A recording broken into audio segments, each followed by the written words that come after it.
Welcome everybody to the Italian Witchcraft con la sorella Strega. I'm gonna go around. This is your beach water. So what I'm gonna do, I will explain after, but all you need to do is just stick your finger in there, because it's salt water, to give me permission for you to see all this, to do all this, and you can do this yourself also. Do you have any questions? Just ask, not a problem. Like I said, I learned by trial and error, so. Like I said, this is just ocean water, just put your finger and just touch the water, all you need to do.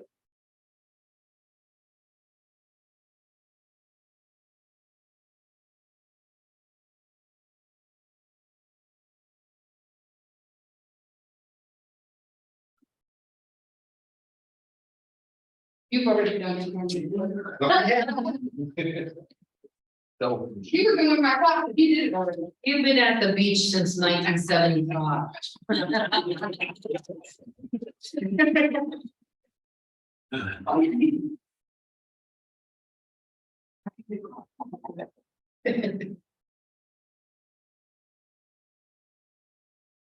Okay. Bye. All right. So we're gonna learn some words, please.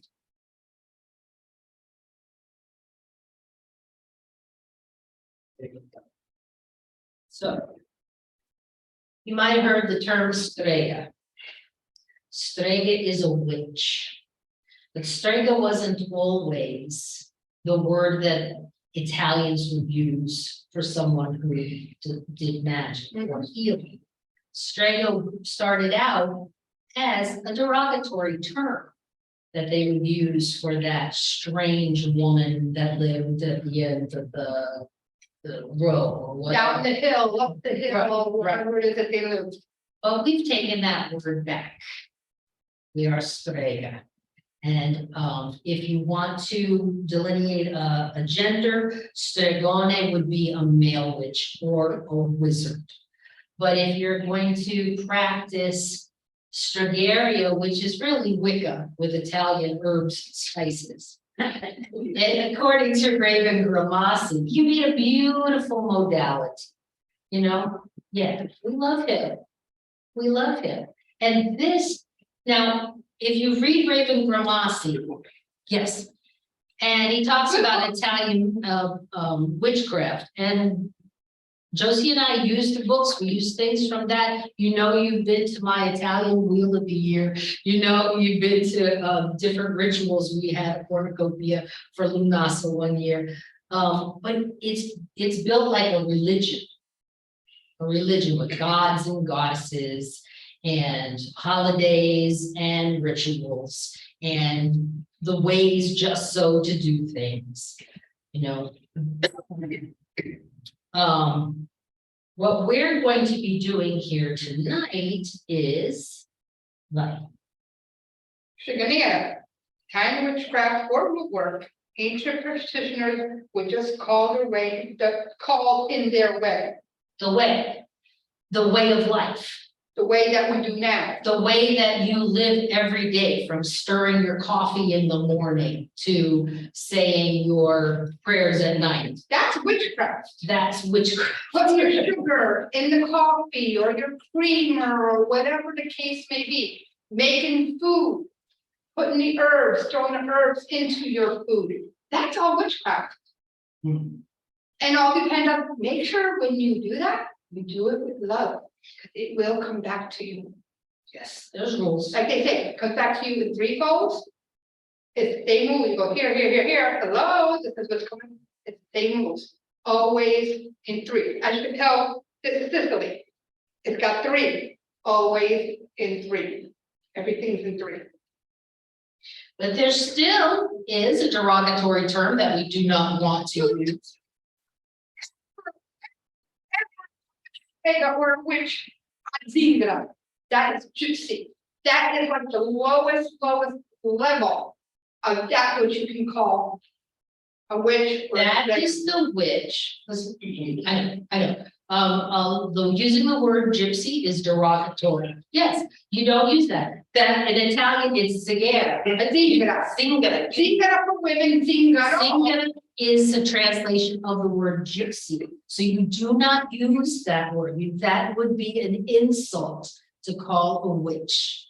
Now, we're talking about the witch that offers the $5 palm reading, and then you need this $500 candle because I see a hex on you. You know, it's a con artist.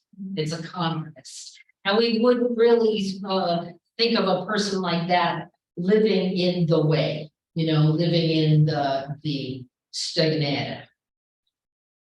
So there's the difference. We got principles. Yes. There are 6 principles of Strega. Yes. Okay. We are, I can never say that. Aradi, Arad. first and foremost, we We are are sovereign of personal power. We contain source, whether we choose to call in the source, deity, universal mind, love, or like Edison did, 0-point energy. See? Number We 2. are all connected, and Aradia is symbolic. Now, whether or not you believe that an actual woman lived in the 1300s named Aradia, that was an underground teacher of witchcraft that would work with the people that were struggling under the Roman Catholic. Yes, okay. Or could be, and or in addition to, the origin of Aradia is that the goddess of the moon, Diana, saw her people struggling. And so she went to her brother consort, Lucifer, god of the sun, and said, we need a representative on earth to help our people. So they gave birth to Aradia, and she came down, and she was a witch activist. And I believe witchcraft is activism because it pops up when people are struggling under the weight of either a religion or a government or something.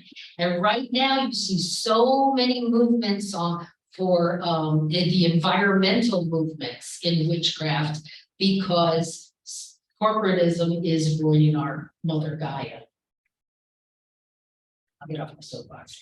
Number 2. The earth and the cosmos are sacred. The cosmos is a living being. The earth is its child, and we must ask permission to use any of its resources. Ask the tree. What do you do when you go into the forest and you need a stick to make a wand? Ask permission. Ask permission. Everything has its spirit and will work with you if you ask. And they're in the mood.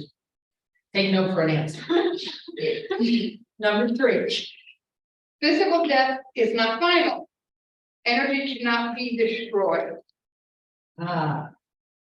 So the energy that moves you around right now moved something else before and will move something else later on. And if you realize that and really tap into it, you can develop an intuition because you have been there, done that. You have done this before. You ever get that feeling? Yes, it's true.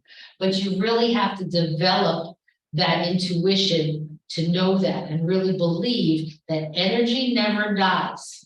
So there will be no end to your life.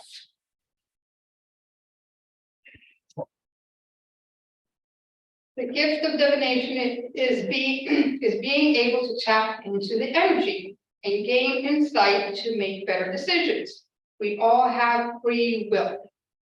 So that fortune teller that told you you're going to get married by the end of the year, or something, you're going to lose all your money if you don't buy this $500 candle or anything. They can't tell you that.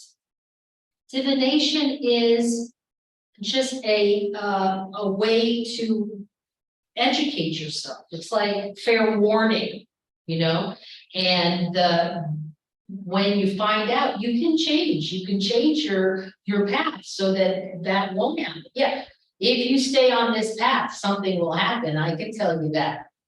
Now it's up to you. You have free will. You can make the necessary changes. So Stregas practice divination, but they will never tell you, or should never tell you, this is definitely going to happen. It'll happen if you make it happen. The magic doesn't happen until the action is taken. The law of cause and effect. We have not only the right, but also the responsibility to defend our own. Reflecting evil back on doers causing no backlash. The Strega appreciates the witch's reed, but we can do harm to those that are harming others. Not only have the right to do so, but we have the responsibility to defend our loved ones. So the rule is 2 times. If someone is doing bad things, a Strega can send it back to them twofold. And 6. Living by spirits, justice, compassion, and integrity, conducting ourselves according to our conscience. So we don't hit first. Don't start the fight, but we'll finish it. Exactly. Does anybody have any comments? I know those are heavy principles. Does anybody have any comments or questions about the principles of Strega? Does it make sense? It does, and what I really like about Strega, besides being a lot older, I've heard tales of Stregarians that because it was so underground at that time, and one of the ways that Roman Catholic, they wanted to basically infiltrate and get rid of them. So they put spies everywhere. So one of the ways I forgot, if you were going over there to prove your loyalty that you were who you say you are, they would put the Roman Catholic cross on the floor and you would stomp on it, because someone who was not, someone who was, you know, within Christianity, they were like, no, I can't do that in that situation. So that, what I understand, ways of checking out this underground, they kind of think how to do. Right. Well, you know, the story, the Gospel of Aradia and all the stories that Leland, his name escapes, you know, Leland. Yeah. Yeah, okay. So here's the story. He met a witch named Magdalena, I remember her name, and she gave him her book of shadows and told him all the secrets of her family. Now, the thing about Italian witchcraft, you know, it's not closed per se, but individual families will have their own ways of doing things, and they may or may not want to teach you. That's up to them. So this person was willing to share her information. And, you know, he wrote it down, but acted like, this is it. All Italian people do this. Or he went to a gathering and said, all the witches were doing this. But, you know, if you go to our Beltane, say, there's not everybody there is a witch. There might be some people that were just checking it out, you know, and then in addition to witches, we're all whatever we are in the day, accountants or lawyers or doctors or whatever we are in the day. So, you know, it's not that cut and dried. But if an individual group had something that they wanted you to do to prove that you know one of them, definitely that would happen. Would happen, but it wouldn't be every time, every place, every place. Okay. Why are the house spirits? This includes the ancestors as well as benevolent fairies you ever go to grandma's house and she's got the picture of grandpa who passed away or great grandma who passed away, they have candles and they have personal things of that person? That was their altar. Mhm. They didn't want to admit it, but it was their altar. And I grew up many times going into somebody's house and the whole dresser was full of candles like they were starting a fire. Because they had Uncle Zio, Tio Silvana, Sister Serena, all these pictures with 1,000 candles all over the place. And they probably do it in other nationalities too, but it seems like they were, like I said, they were more. They were just more. Yeah, and then those ancestors, if they're far enough back, then they become legend and they become the deities, the ancestral deities, and they're called the Lari. Those are the ancestral spirits. Now, remember we were talking about the cosmos is alive and everything has a spirit. And everything is broken up into different spirits. The spirits of the plants are the fawni. And that is the spirits that you would have to go to if you were going to use rose petals in a spell or rosemary. Each plant has its own fawn. The trees are Silvani. Silvani are the spirits of the trees. And if you went into the forest and you wanted to make a wand, you'd have to ask the Silvani for permission. And then the woodland spirits, that's Monachetti. Monachetti is the gnome-like spirits in the forest. Those eyes that are watching you when you're walking through the woods, you can feel something watching you. Those are the Monachetti. So, you know, you better watch out. You better not. Because something's always watching you. Okay. In the north, earth, the powerless spirit realm includes the Fani, Silvani, and Monachetti. In the south, fire, it's the Tana realm, dragons, our beautiful Abilene. In the east, air, the Valeria realm, the Fata, the Fae, Boletti, wind riders, and the Lochetti, dream weavers. Crochet, our album. And in the west, water, the Mani realm, water nymphs, the spirit of the place, genius Loki. It looks like it's saying genius, but it's Genusa Loki. That's the way that's pronounced. Time, tribes, ancestors, and the ones. Everything is watching you. You don't think it is, but it's watching. It's looking, it's paying attention. And if you know how to ask nice, you get help from everywhere. So that's wonderful. And that's what the Strega would use as to support her when she was making healing spells and recipes and things like that, potions and such. She would call to the individual spirit of whatever she was using. All right, now everybody's gonna get into this. I know we have some kitchen witches here. Because now we're gonna talk about cooking, we're gonna talk about food. Like I said, we're not just Strega on Friday nights or at the Sabbath, right? We are Strega every day, all day. From our coffee in the morning to our tea at night. Exactly. Okay. Okay. Cooking is a big part of everyday practice, which is true. Never curse in the kitchen. Never. No, just What affects the food? I don't think so. It affects the cooking. And it does. I noticed that myself. All of a sudden, I'm making something else.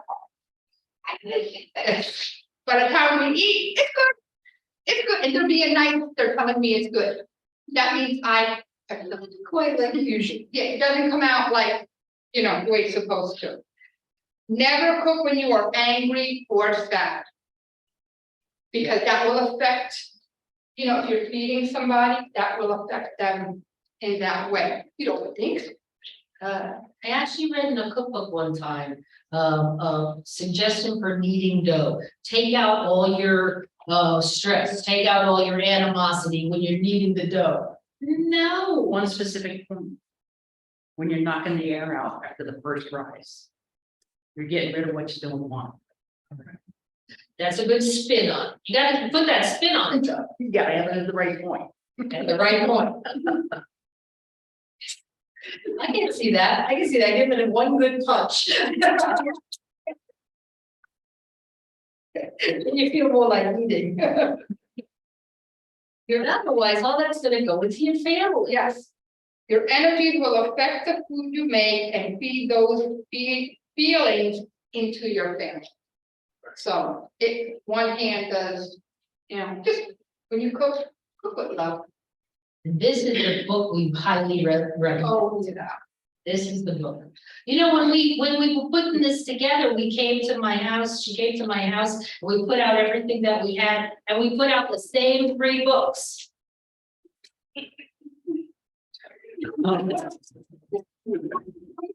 The same 3 books.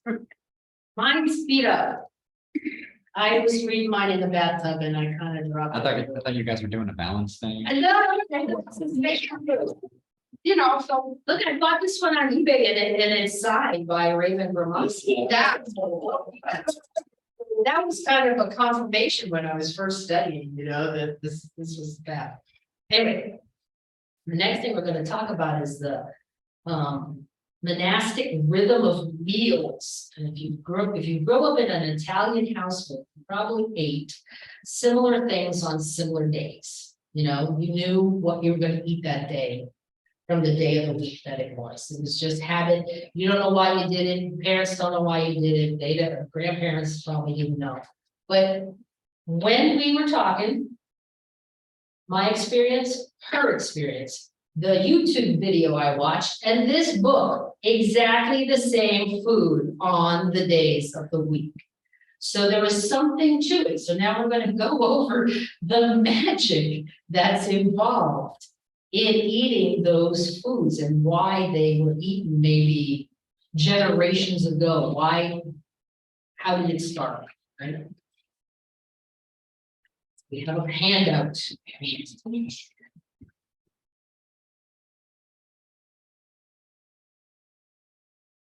Does anybody experience that when they're growing up? Was like Monday, a certain day to eat, or is there anything that you ate on Fish on this day? Fridays. Fish on Fridays, yeah. That would be during when it- My grandmother cooked, my mom never cooked. My grandmother, we would go to my grandma's house on Wednesday and talk. Of course. Pasta on Wednesday, see that? Now we've got Taco Tuesday, we're still doing it. Someday. Somebody will say, why do you eat tacos on Tuesday? Ancient time.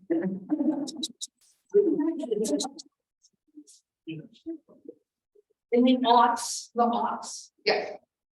Okay, now, you're gonna start with Sunday. For ritual, you get up, make gravy. Okay, for those of you, there's gravy and there's sauce. I'm discussing this. I make gravy. And I make sauce, but it's the same thing. You are- Let's not fight about it. Yeah.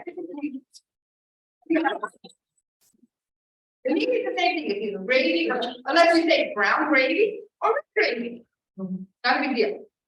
So, enough for leftovers.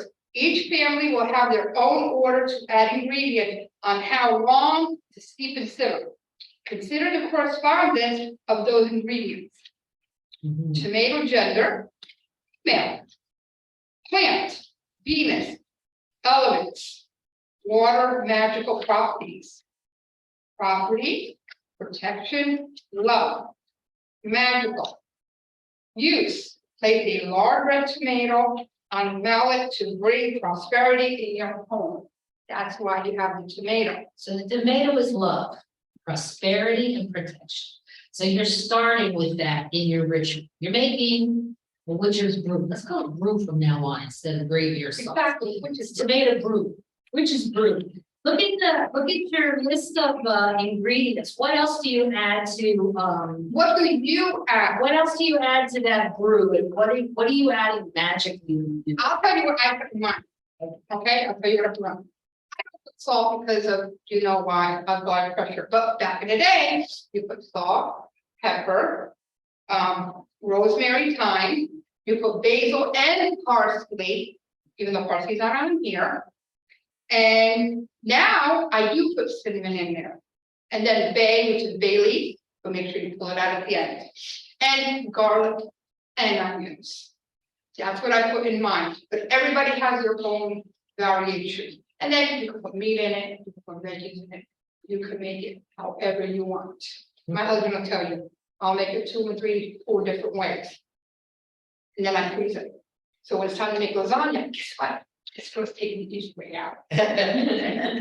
So you can use these, Yeah. the properties of all these ingredients and say, you know, that it's a time in your life where money is tight. Let's throw another little pinch of time in there. And make that brew a little more money oriented. Whether it's fresh or dry, doesn't matter.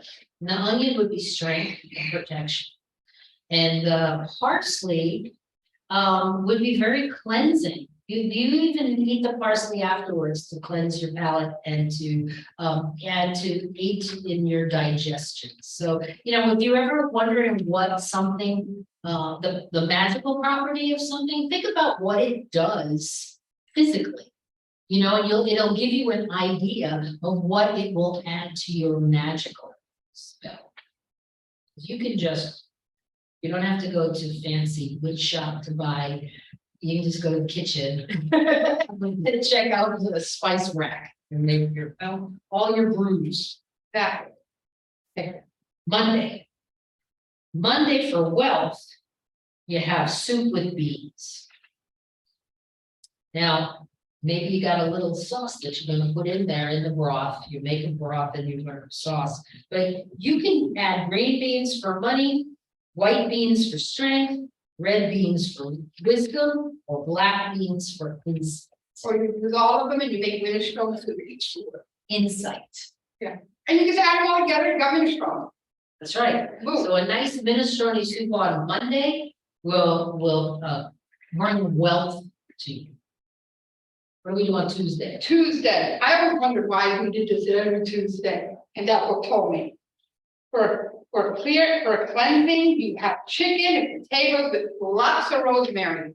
Oh my God, I had that till it came out of my ears. What you're doing is filling the entire house with the scent of the rosemary, Mhm. lemon and garlic. It's a cleansing, And my scent cleansing. every family makes it a little bit different. Some will put the lemon, some will put more rosemary, some will put a couple of extra seasonings in it. Wine, there's a little wine in it too. Like I said, depends on, since I'm southern, they make everything red, everything's probably red. In the north, everything more or less is white. Well, up until, well, Alva does red, but she's from northern, which is by Naples, so she's still considered southern, a town. See, I had to add her in everything. So, well, Pam, No, in your opinion, would it be more advantageous to get the fresher the ingredients, the better? To do that, yeah, yeah, that would probably. because it would make a better scent, it would make it better. If you want, like with the bean stew, you can actually buy the beans, you know, Right. raw, well, we need, you know, we can. Right. Dried beans. Dry overnight with the water, and that's your best bet. The more there is to the ritual, the more opportunity you have to put your intention into it. Gotta stir it, every once in a while. You go, wishes to remove the negativity and just to add the energy and, you can make a magical practice out of it. Yeah, exactly, you can actually do some magical work and chant while you're doing Yes, that kind of thing. definitely. Absolutely. So on Wednesday for reflection, you have pasta with the leftover gravy or sauce. Wednesday was pasta, right? Always Wednesday pasta. I don't know how much of it was the magic or they worked the magic around the economy of it, because you couldn't have meat every day. So you put a little meat in the sauce on Sunday, and then you got 3 meat meals out of it. You stretched it. But you would reflect on Wednesday, you think about what happened on Sunday, not only last Sunday, but Sundays before. And the people that were there for the family dinner, maybe that are no longer there with us now. Like, Luigi who was there, who passed on, or Grandma Conchetta who was there, or whatever. But their pictures would be on the mantle. So they would be there anyway, in spirit. They're there. And then the spirit. This is a very important point you can hear by the. Because if Luigi is remembering, those who are remembering him, ancestral spirit.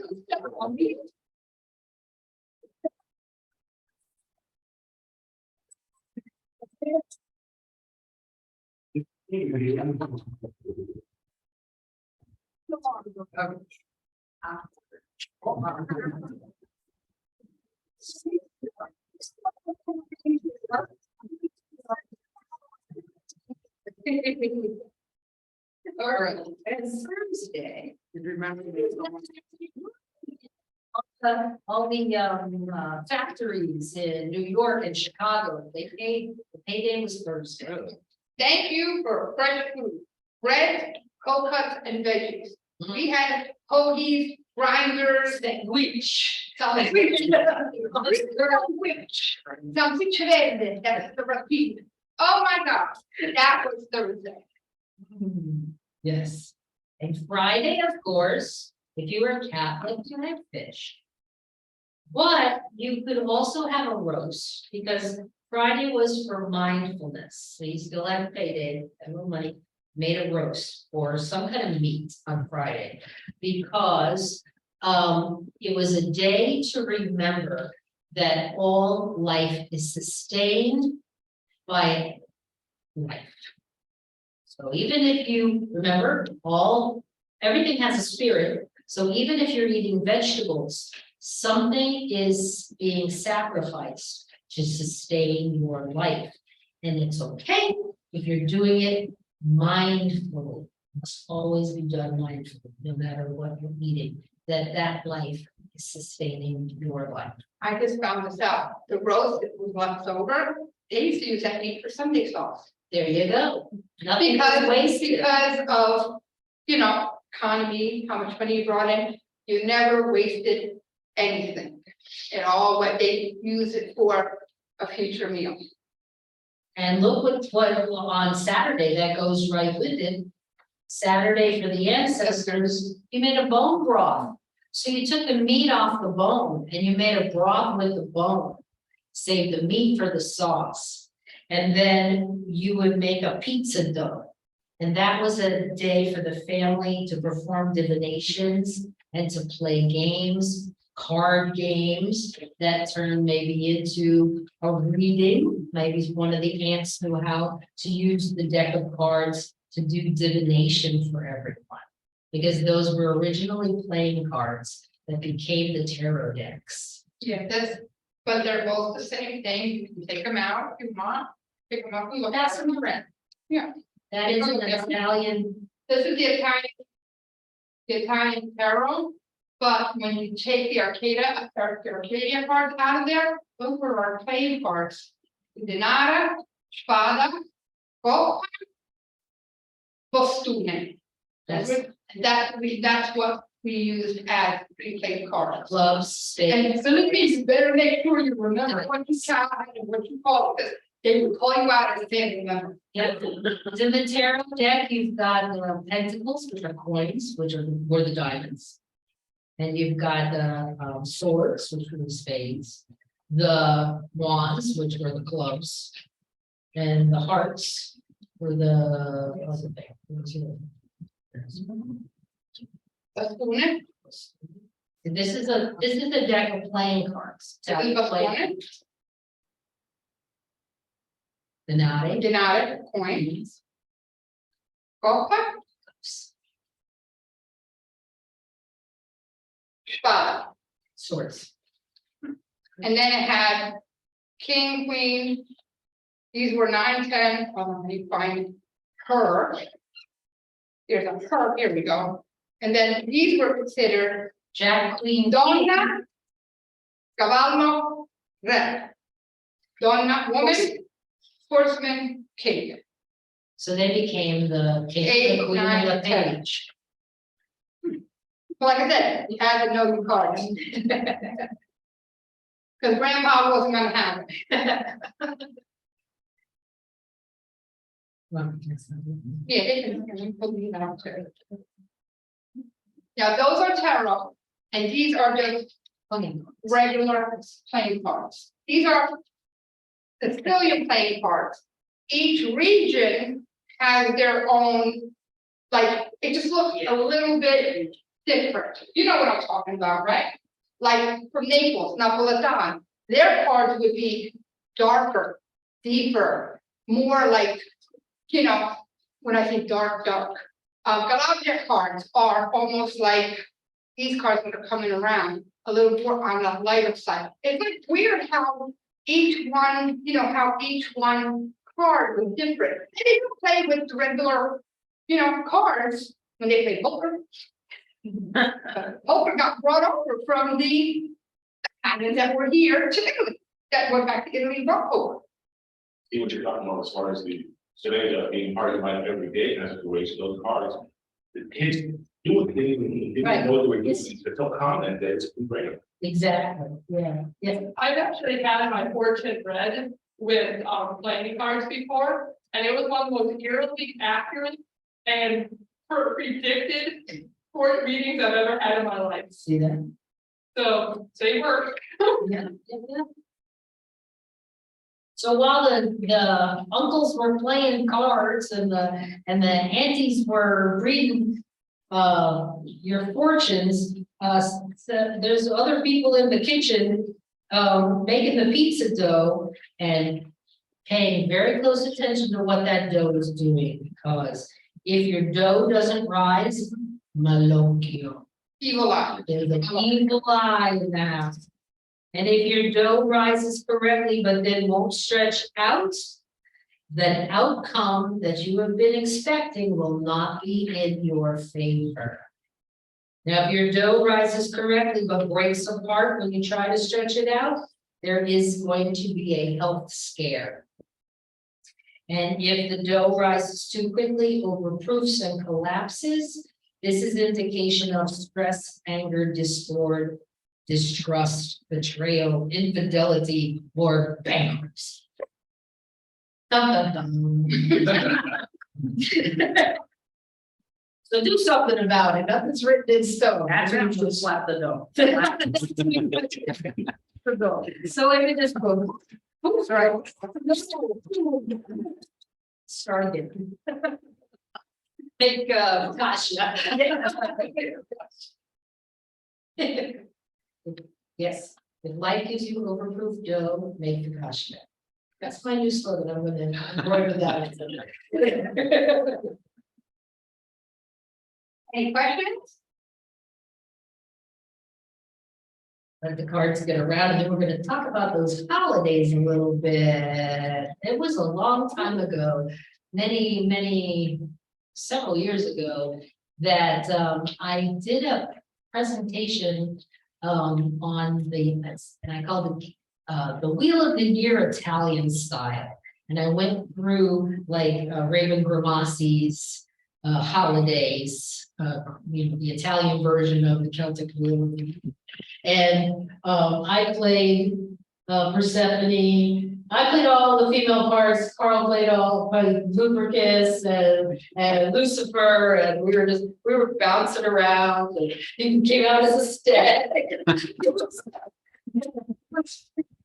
Oh, yeah, like in this. Yes, and I Observe your bed. said, as I was bathing. Well, I'm just a stag. You are a. Yes. Do that again sometime.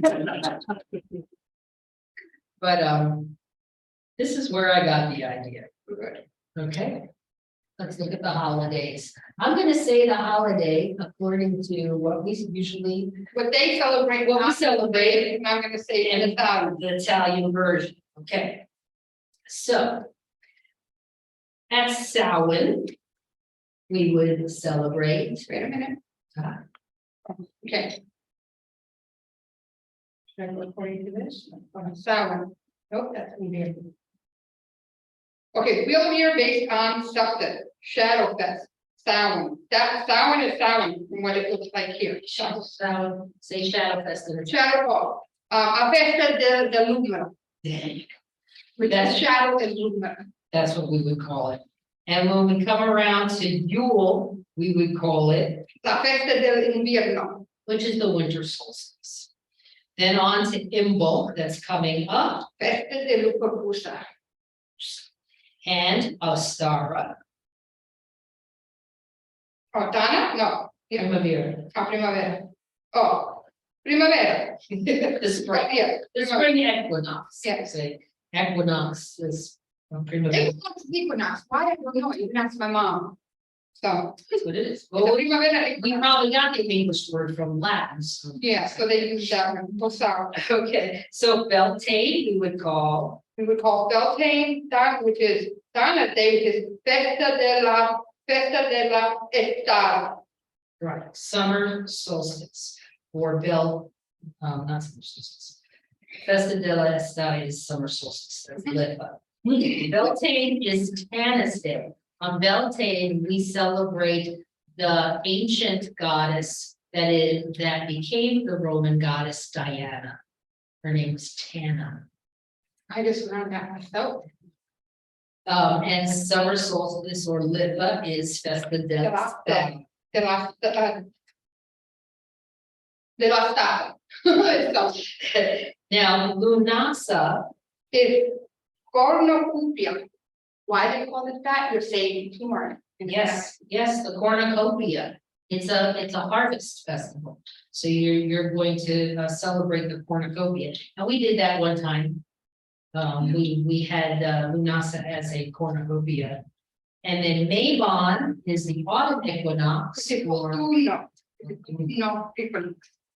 But if you want to go back to ancient Rome and add some of those holidays, we have dozens more to choose from. Some that we've celebrated in the grove is Lupercalia in February. We like that.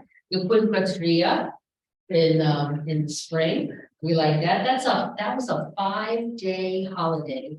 The first day was dedicated to Minerva. And so there was poetry readings and art, to artisans showing their stuff. And then the next 4 days were all about the gladiators.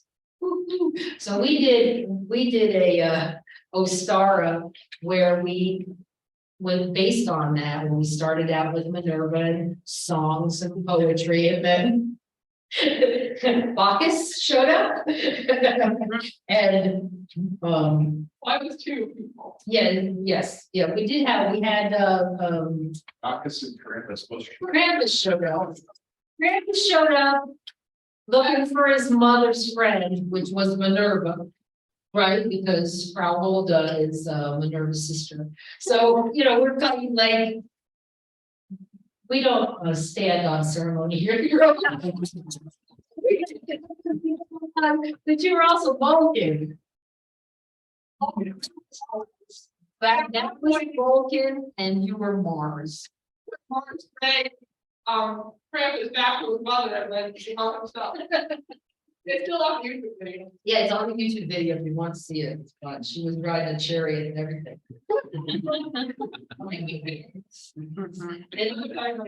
And then hundreds of lesser holidays. It's just like, you know, how in this country we have National Peanut Day and National Chocolate Chip Cookie Day. Well, the Romans had that for every god and goddess and, you know, opening and closing of everything. If you look up ancient Roman holiday and put your birthday in there, you'll find out what the ancient Romans celebrated. On October 10th, they rededicated the temple to Juno Moneta, who is the aspect of the goddess Juno that protects your property and money. And her sacred geese were used by the Roman army. They would leave them in the camp because you cannot sneak up on a goose. And they would say that they protect your property. You put one of Juno's geese in your yard and you don't need a guard dog. So that's fun. You can do that.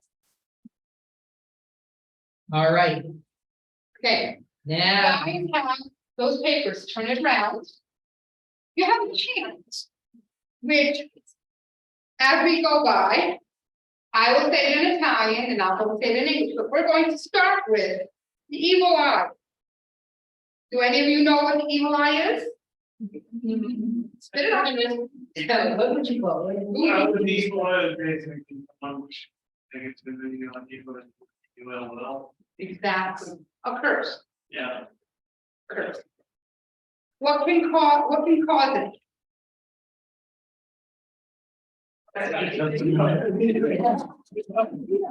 We got someone big. Yes. So you just, I'm gonna have a little conversation now, with Alvin. And I'm gonna do it two ways. You tell me which way is the good way, which is the bad way. Alva, oh my God, I love your hair. Thank you. What'd you do to it? Oh my God, a new shampoo. Okay. Scenario one. Scenario two.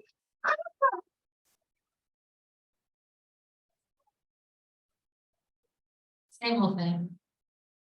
Which is positive, which is negative? Negative. They were both compliments. Compliment. The first one was negative. The second one was positive. Because the person is saying it out of envy.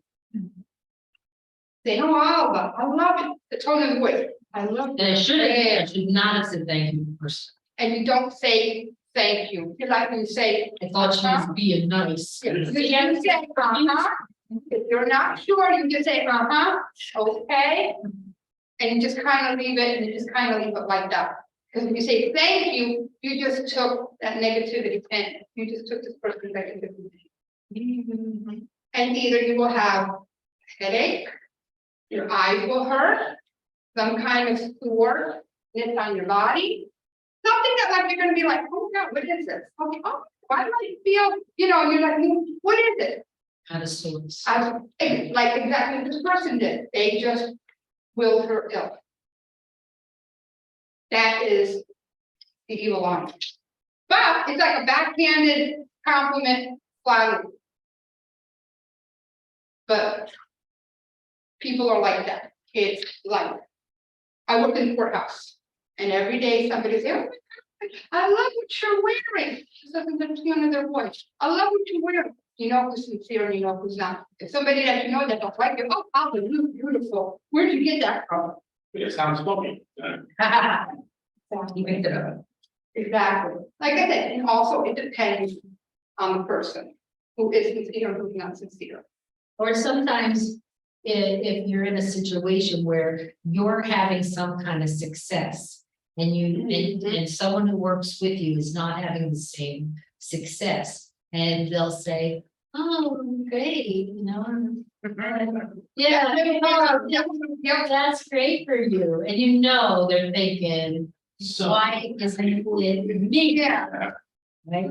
They're giving you the evil, and they might not be doing it deliberately at all. Yeah, they might not know that they're doing it, but if you're thinking about it and you think about it, you just sit there and make sure you put your hands like this underneath you. It's an intention. Yes, the So you attention. just kind of like, the minute you see somebody coming your way, go, no, I didn't come by me before. Just with your fingers, like you, hey, cool. And like I said, we're gonna explain all these little things that pertain to the evil eye. So anyway, there are techniques that if you want to keep it out of your house. There's use the mirror technique. You can buy a mirror compact, put it in the window of your bedroom, push the negativity out. We have one in our bedroom, Facing out, facing out. the mirror and the window facing out. We're protective charms. These are protective charms.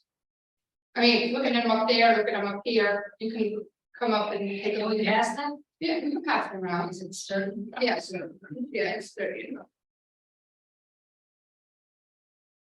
There we go. Yeah, it's very good. And then we'll look at the. So the necklaces you've probably seen me wear before. The coin is an Italian lira that has Minerva on it. Yeah. And my chimaruta is, there's one growing through a pentagram, there's one by itself. And then the moon phase is the day I was born. So I can wear those things for luck. I can remove that, is the one that was all silver, and that's your family ancestry. Every new generation gets a new charm added to that. Yeah, it can be used as a charm, like a charm necklace, charm bracelet. There's a lot of connection with other types of witchcraft, in European, for example, whole moon circle in the sea, in the year, now that's. Yeah, well, people are people and Should we hold it up for the if people online? yeah, if you look far enough Can back, you guys see it? yeah. There we go. If you look far enough back in Can't really see just it. The what only people. thing we see is the PowerPoint. They're seen as the PowerPoint. All right. Because that's what we explain, we'll say, Wow. Yeah, we're passing around actual horns and hands and gobos. The little man's name is Gobo. yeah, the go-go is what men wear. If you, back in the day, mafia times, the men would wear go-go's because they would, play cards and stuff like that, and that was their good luck charm. That's what they. He's like the little Monopoly man. Yeah, and women do not wear that. Yeah, women do not wear that. That is like cardinal sin for women to wear go-go. The woman would wear the cornetto, which is that horn, the red horn on the left, which would be my right. The women will wear that, and as we speak, I'm no different. I wear my cornetto, my horn. So I have mine on here. So, besides my little big toes. Then I'm on a feet coat, which is like the same rock on dude. Like the same rock on dude, the horn. As you're going like that, which is evil eye, which when you hang it, it hangs upside down. You want the evilness to go, to scatter. That's why the horn is down. That's why the go-go is down. You want it to dispel, you want it to get away from you. You do not want it on you, you want it gone. Out of the history. So. How can it be broken? Yeah, you're gonna get the evil eye, no matter what you do, you're gonna get it. You're gonna get it. So. Now what do you do? Now, so we're gonna have a little ceremony here. I'm gonna go around with the water, and I go around. And I'm going to, literally right in front of you, I'm going to chant what's on the paper in the back, turn it up. I'm gonna chant it in Italian, because that's the way I learned in Italian. As I go, if you have an intention that you want to throw in the bowl, an intention you want to get rid of, throw it in there, just collect it and blow it in there. Because we are going to cut it, burn it, we're going to get rid of it. So anything that you want to get rid of, throw it in the bowl. And once we go through the chant, we'll turn off the PowerPoint so that you can see us actually breaking the evil eye. Exactly. If we're not, So, oh, and we also have, I was gonna go around, and I'm going around, yeah, oh, whatever, after you get rid of your bad intention, you're going to put this on your list. I'll put that on your, and then we'll explain after, that's kind of a clearing, cleansing, to keep everything where it's supposed to be. So a bad intention that you think somebody has cast it on me. Yes. Uh, Or on somebody, like, I can move the evil eye, I'm gonna use Jen as an example, she's right there. Jen comes to me, and goes, oh my God, I'm feeling terrible, I can't get rid of this headache, I've had this headache, 4 or 5 days. Why? I've taken aspirin, somebody had the evil eye on me. I'll come up to her, I'll do my little test on her, because that's well trained, I do my little. If you see me yawning, and I'm talking about not yawning like you, whoa, when I yawn, when you feel the yawn, when you burn this, you feel it back here. It's not a normal tired yawn. It's literally behind your jaw. When you yawn, that's when you know, Feel it in the back of your you throat. know when somebody has an evil eye. Feel it back here, right behind, literally behind your ears and your jaw. They don't tell you this when you learn this. Doing it for a while, what? And then you're like, oh, why didn't they tell me this? It's like they're still in the closet, they still don't tell you. I opened this up and like I said, I taught Alba, my husband, I took classes on this. He said, any questions? Come see me, come see Alba. She can't answer, I'll answer. Not a problem. So we are going to see, we're going to clear everybody in here. So let me go through this real quick one time. I'm gonna say it in Italian. L'occhio all'occhio delle l'occhio è scoperta alla capo del piede. Quella che ha fatto male, io ti faccio bene. Eye for an eye, I remove this evil eye, I wrap it from your head to your toes. Whoever has done you harm, I can make it better. So I'm gonna go around. If you want to chant it, You chant as we go chant around. it in English. I'm gonna say it to myself in Italian. You want to learn it in Italian? Real easy. Take your phone, record my voice, and just follow the words. That's if you want to learn it that way. You But can sound it however out. you want. So as I go around, you start, everybody starts eye for an eye, you can say it in English. So. Eye for an eye.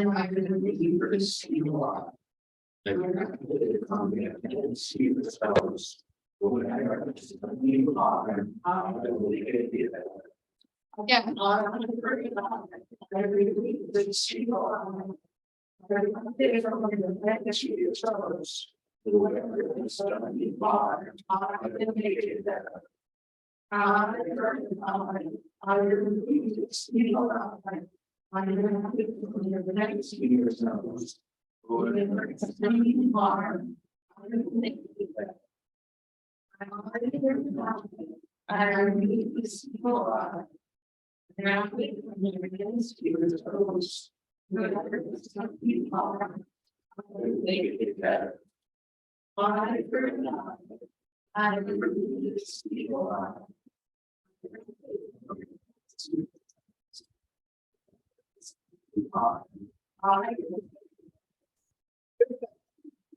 Usually say it in threefold, because for a bigger circle, you just keep saying it, so as everybody went around, it went around to everybody. So, as I have here, we have water, just regular sink water, doesn't have to be, no, just turn the sink on, cold water, throw it in there, you're good to go. Salt. Walmart works great, plain salt. Needle. I got these at Michael's. You don't want to burn your fingers. Make sure you got the little thing at the end, so you'll see why in a minute. Candle. This is obvious. Burn a candle, put it in here. I use whatever candle works for you, that's the candle you use. I use brown for the ancestors, for my family lineage. That's why you can use white, you can use green, whatever resonates with you, that's the color candle you use. Oil. Olive oil, please. If you can find it, just, you can keep a little bottle like this at home. Listen, I've used food, I've used my olive oil from my little thing when I couldn't find any. That's what this is. I just filled it. And it's a dropper.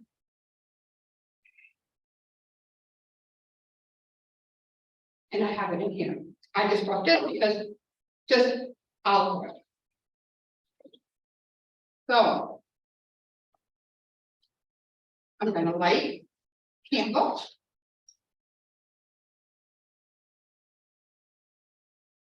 Now, mind you, you have all this on your table as you have your person, your family member right there in front of you.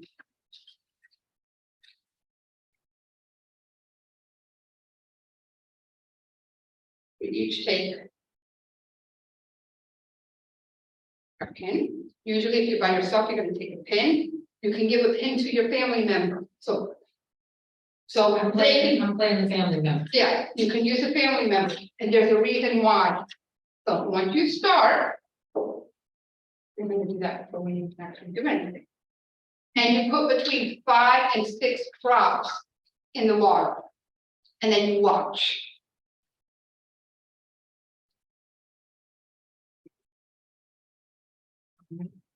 This. You see how it dissipated? Look at it. There's nothing. There's no evil eye in this room. Come here, look. There's Oh my God, there's there's nothing here. There's nothing to break. Look, there's nothing in here. Usually, It's totally dissolved. usually you get the and Ricky knows. Ricky, evil eye with me.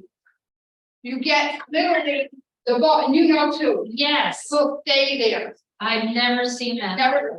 I'm gonna see. Yeah, show it on the, Yeah. I'm gonna bring the camera closer so you guys can see. add some more. Yeah. To make sure. Now, just I want to see if we could get one to stay. 1, 2. Okay. Now this is what it's going to dissipate. So you guys all got to get up real quick. Okay. You see the way Yeah. it's the way it is right there, the way it's floating. You'll get 3, 4. How many oil? That's what will stay. And that's when you take it, which we're just going to show you real quick. I will take your pen. You burn it. See, it's dissipating. I'm trying to just so I can show you real quick. Which, you know, water and heat goes. Yours is there, and you'll hear it go. It's still You just keep going and just until keep it's. until it breaks, Okay. And you're breaking the evil. and you're breaking the evil eye. But at the end, But these are just, now break that one.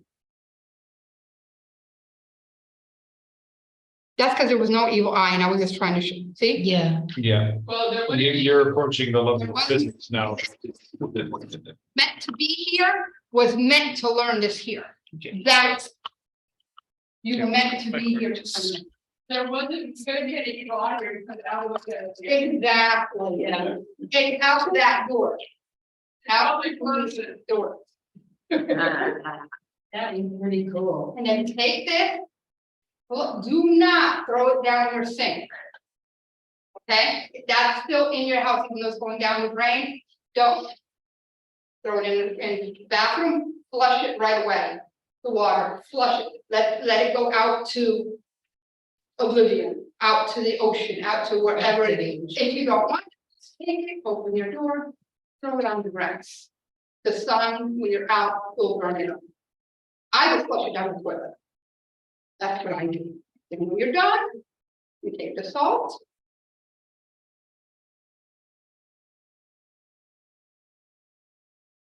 And you break, and you're done with the spell. You're done with the evil eye. Done, clean up, do what you gotta do. And we're done at this point. So, And that's our presentation on Italian witchcraft. Thank you.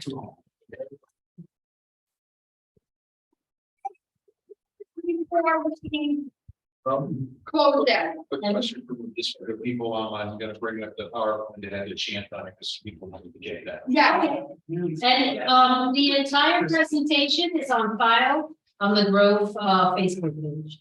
Yes. So I have another question, I think we were mentioning the Lawrence, Indian Aeneas, the very beginning, when Aeneas is fleeing the city of Troy, which is on fire, being destroyed by the Greeks. Virgil mentioned that he risked the loss To do that. of his house and took them with him to the new city of Rome. There you go. He was taking his ancestors with it. Anne would like you to recite it again in the Italian freaking evil action, okay, so she can. they can hear me, right? Okay, so just follow what it says up there. L'occhio all'occhio, ti levo l'occhio, ti scoperta la capo al piede. Quella che ti ha fatto male, io ti faccio bene. And it's exactly the translation that's down at the bottom. If you look at Grimaldi's version of it, it makes no sense to me, because I was raised saying it this way.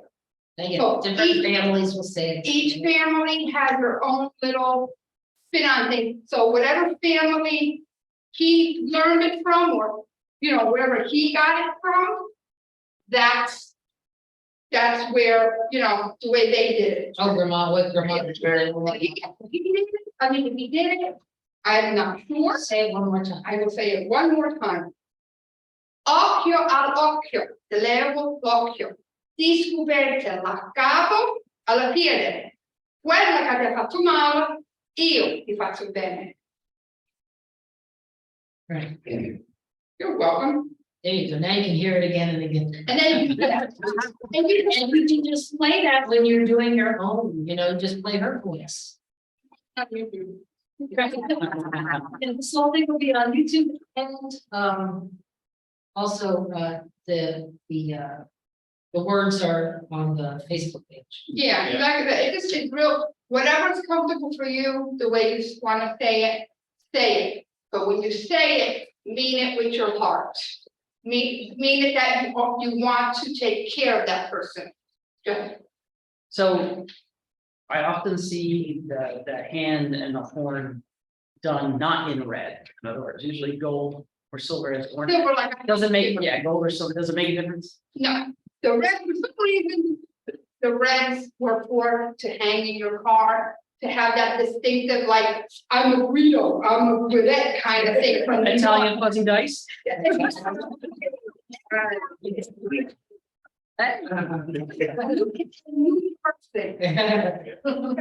You're welcome, Ann.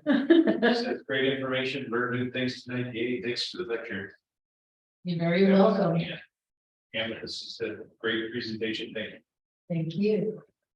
So what about the bracelet with the red? Is there specific, whatever was that just? Yeah. When you do spells in Italian witchcraft, you do use red thread or red flannel to make pouches. The red for passion, for strength, for like determination, this is gonna work. So you always use red thread and red. So I have these beads and I use red thread to sew them to the red yarn. So they are tied in with a knot of Hercules, like we did in the knot magic class, which is for healing. So you can leave that in there, or you can very easily untie it if you want to tie this to something else. Or you could put it on the strap of your bag or on your belt or in your pocket and carry it with you. If you have other, a place like that you do spells for protection, you can hang it on the altar or hang it on your bedpost.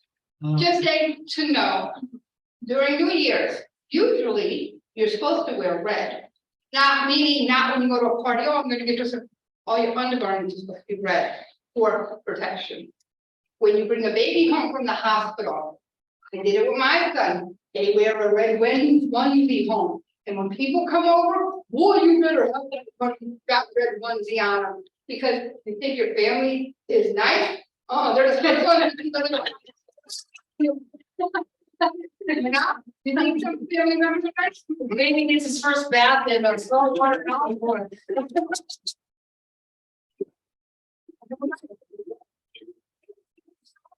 They put him on a feed cup, they gave him the Spanish black hand, he had all this stuff on his red one. I didn't know what happened. Yes, sir. Sad more the reason why we're garbage day water.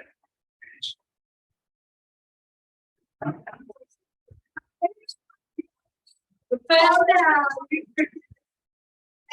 Never make pasta with hot water. Number one, because of what was processed in the hot water that you're gonna go through, you know, through the pipes and all that stuff, but cold water. It comes to a boil.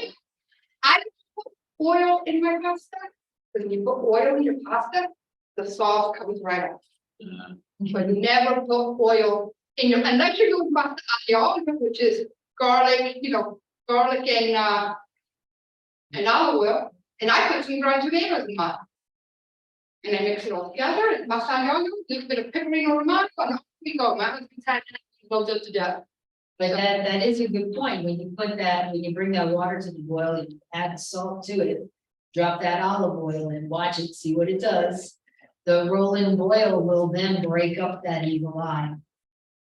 Before you put your pasta in. Yeah, when you're making your pasta, you put the salt in while it's boiling, it literally fizzes when you throw the salt in there. It's just another way to be a witch all day. If you have your shrimp and you own tax, that's how you eat it. Tax question.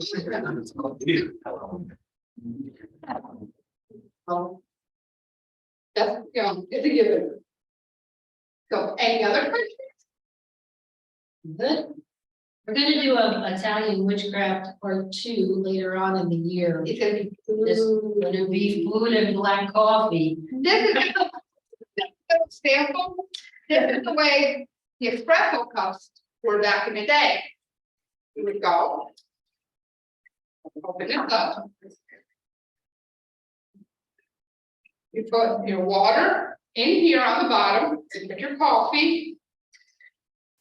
You put this on top.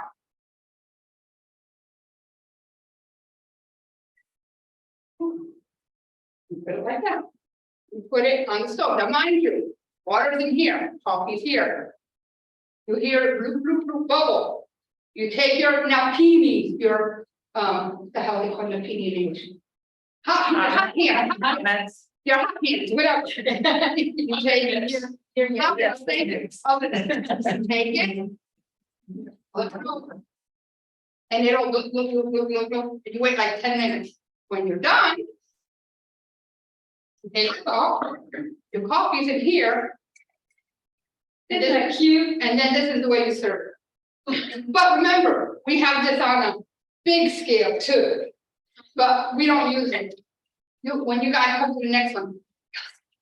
And then we'll do some divination with the grounds that are left. So we're gonna have plenty of espresso pots for home. And I know she has too, so we're not gonna run it. And we will have them in these bitty little cups too, not these, but I'll have some big little cups that we will have them in. If you want them at a dead or something, you better speak before so we can bring it. And then the coffee. Anybody speaks. We're getting really tired now. So, thank you guys for coming. Yep. And you guys have a great day. Let's close our circle so that we can and then talk. Blow out of this.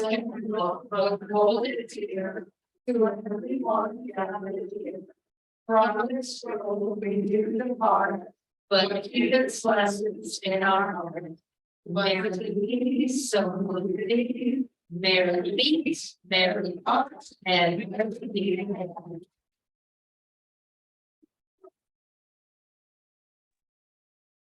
Thank you, everybody at home. Good night, everybody. Good night, everyone. See you next See you next week week. on Zoom. I have